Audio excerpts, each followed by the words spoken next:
You're My are an Australian alternative rock band formed in 1989, consisting of Tim Rogers on vocals and guitar, Russell or Rusty Hopkinson on drums, Andy Kent on bass, and guitarist Davey Lane, who joined in 1999.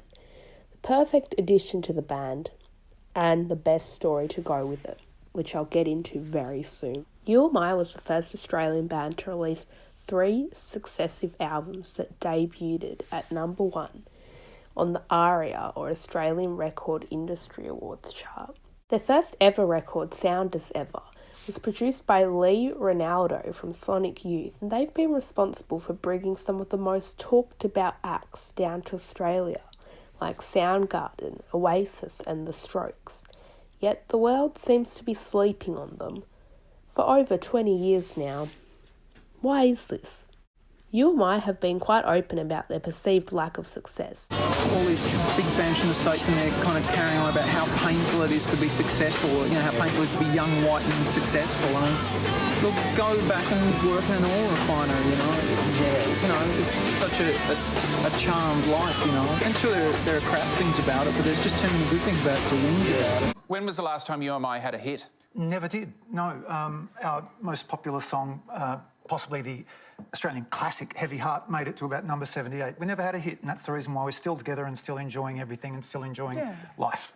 Okay. However, the success has always been there, just not the attention.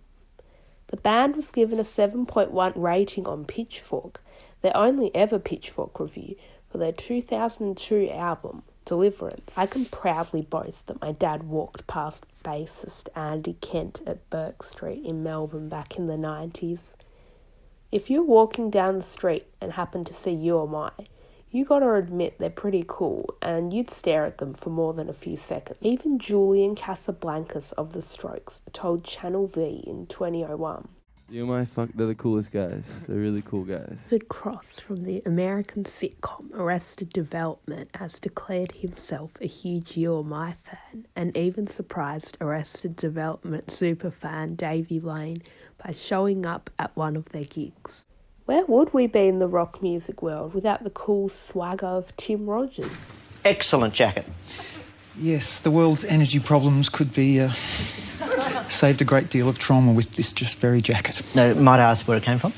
It came from a store in Cleveland, Ohio. I've travelled. I would compete in ignoring your requests for more. I think the music press really look forward to interviewing him because he always has something interesting to say. Not interesting as in controversial or clickbait headline worthy or anything that music writers seem to love writing about, but funny and enjoyable, if only more people could see it. 一番綺麗な色ってなんだろう一番光ってるものってなんだろう僕は抱きしめる君がくれたギフト You just saw an impersonator of Sakurai Kazutoshi, the lead vocalist of Mr. Children. It's very easy to make fun of Sakurai Kazutoshi's voice as a popular musician in Japan. Think of Eddie Vedder impersonators and you're all set. 誰に会いたいの？佐藤は。桜井さん。桜井？和俊さん。桜井？あれお名前は桜井俊和です。Mr. Children, also known as Mr. Children or Miss Chiru, are a Japanese pop rock band as big in Japan as the Beatles once were, or U2. The band began in 1989 and consists of Sakurai Kazutoshi on vocals and guitar, Tahara Kenichi on guitar, Nakagawa Keisuke on bass, and Suzuki Hireya on drums.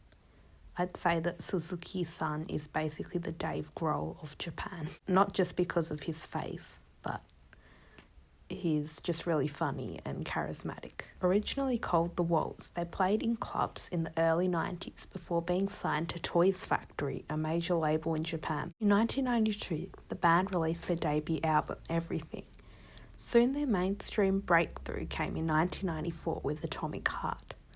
This featured songs like Tomorrow Never Knows, not to be confused with the Beatles. The band even flew to Australia, not to perform, but to film their famous music video for the song. A drone zooms out from where Sakurai-san is standing on the cliffs of the Great Ocean Road. Maybe if they played a couple gigs while over here, they could have attracted an Aussie following.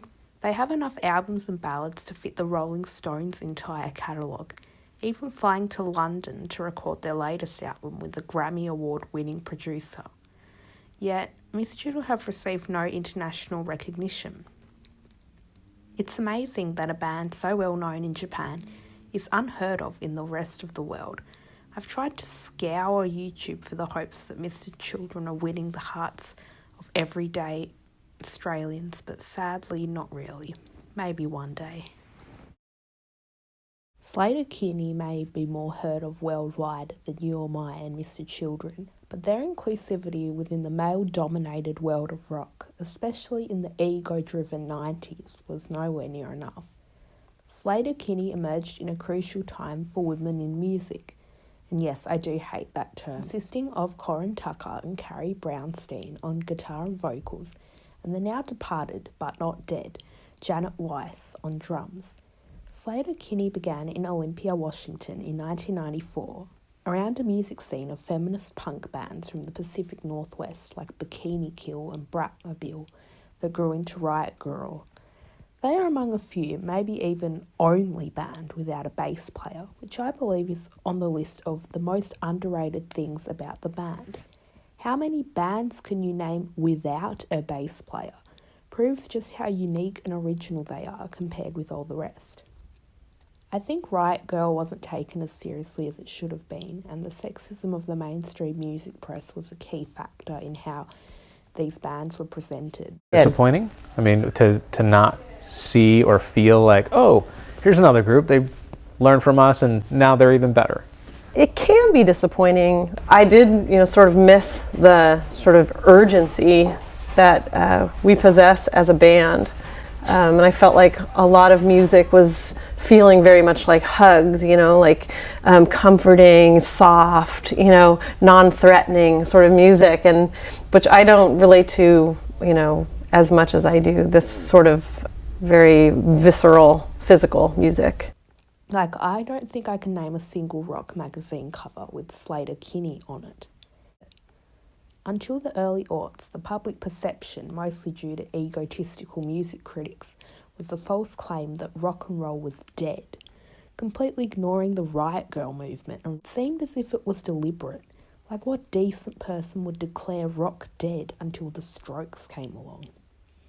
Slater-Kinney voices this frustration in catchy songs You're No Rock and Roll Fun, Entertain, and I Wanna Be Your Joey Ramone, which you should definitely listen to if you want to get into the band. I have to shout out Carrie Brownstein and Janet Weiss. Firstly, Carrie is a born comic actor. She starred and co-written a popular comedy series with Fred Armisen called Portlandia, making fun of the everyday obscenities of her hometown. You don't even have to watch a single episode or know the city to laugh out loud. He's making jewelry now. He got his life on track. He's making jewelry now. She's making jewelry now. Where do I start with Janet Weiss? Well, she is one of the best drummers of all time. No drummer compares when it comes to her drumming. Janet was ranked as 90 by Rolling Stone in the 100 Best Drummers. I'm hoping that was a typo and she's ranked number 9th instead.